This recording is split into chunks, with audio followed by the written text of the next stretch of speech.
ಕುಮಾರಸ್ವಾಮಿ ಕೊಲೆ ಪ್ರಕರಣದಲ್ಲಿ Darshan and gang ಅಂಧರಾಗಿ 3 ದಿನ ಆಯಿತು. ಆದರೆ ಕೊಲೆ ಆರೋಪಿ ದರ್ಶನ್ ನಂಬಿ ಈ ಡಿ ಗ್ಯಾಂಗ್ ಕೆಟ್ಟಿದೆ.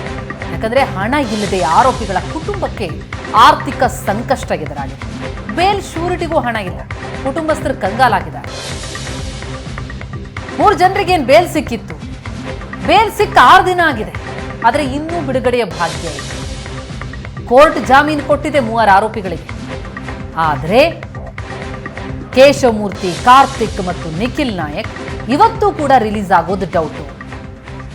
ತುಮಕೂರು ಜಿಲ್ಲಾ ಕಾರಾಗೃಹದಲ್ಲಿದ್ದಾರೆ. 2 ಲಕ್ಷ ಹಣ ಇಬ್ಬರು ಶೂರಿಟಿದಾರರನ್ನ ಕೋರ್ಟ್ ಕೇಳಿದ್ದು, ಅದು ಕೊಡೋದಕ್ಕೆ ಅವರ ಹತ್ರ ದುಡ್ಡಿಲ್ಲ, ಪರದಾಡ್ತಿದ್ದಾರೆ.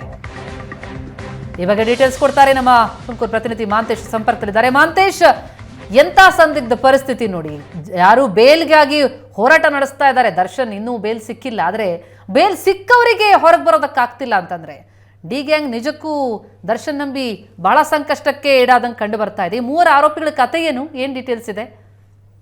ಖಂಡಿತ ಪ್ರತಿಮಾ, ಯಾಕೆಂದ್ರೆ ಹೀರೋನ ನಂಬಿ ಹೋದ್ರೆ ಏನೆಲ್ಲ ಆಗುತ್ತೆ ಅನ್ನೋದು ಜನರು ಅಥವಾ ಅರ್ಥ ಮಾಡ್ಕೋಬೇಕಾಗತ್ತೆ. ಯಾಕೆಂತಂದ್ರೆ ಈಗ ಏನು ಈ 3 ಜನ ಏನಿದ್ರು ಕೊಲೆ ಪ್ರಕರಣದ ಆರೋಪಿಗೆ, ಅಂದ್ರೆ ನಾವೇ ಕೊಲೆ ಮಾಡಿದವರು ಅಂತ ಬಂದು ಒಂದು ಅವರ ಹೀರೋ ಹೇಳಿದ ಮಾತನ್ನ ನಂಬಿ ಬಂದು ಸರೆಂಡರ್ ಆಗಿದ್ದಂತಹ ಕೇಶವಮೂರ್ತಿ, ಕಾರ್ತಿಕ್ ಮತ್ತು ನಿಖಿಲ್ ಏನು ಈ 3 ಜನ ಆರೋಪಿಗಳೇನಿದ್ದಾರೆ, ಇವ್ರಿಗೆ ಕೋರ್ಟ್ ಇಂದ ಜಾಮೀನು ಮಂಜೂರಾಗಿರುವಂತದ್ದು ಷರತ್ತುಬದ್ಧ ಜಾಮೀನು ಆಯ್ತು. ಹೈಕೋರ್ಟ್ ಅಲ್ಲಿ ಕೇಶವಮೂರ್ತಿಗೆ ಜಾಮೀನು ಆದ್ರೆ, ಇನ್ನ CCH ಕೋರ್ಟ್ ನಲ್ಲಿ ಏನ್ ಕಾರ್ತಿಕ್ ಮತ್ತು ನಿಖಿಲ್ಗೆ ಜಾಮೀನು ಆಯ್ತು. ಈವರೆಗೂ ಜಾಮೀನು ಮಂಜೂರಾಗಿ 5 ದಿನಗಳು ಕಳೆದಿರುವಂತದ್ದು.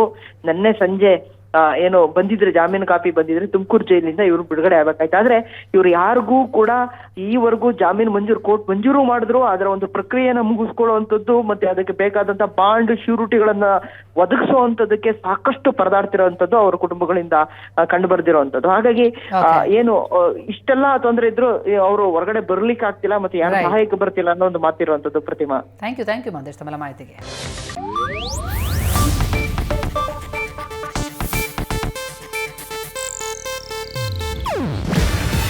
ಇದು ಏಷ್ಯಾನೆಟ್ ನ್ಯೂಸ್ ನೆಟ್ವರ್ಕ್ ಪ್ರಸ್ತುತಿ. ನೀವು ನೋಡ್ತಿದ್ದೀರಾ ಏಷ್ಯಾನೆಟ್ ಸುವರ್ಣ ನ್ಯೂಸ್.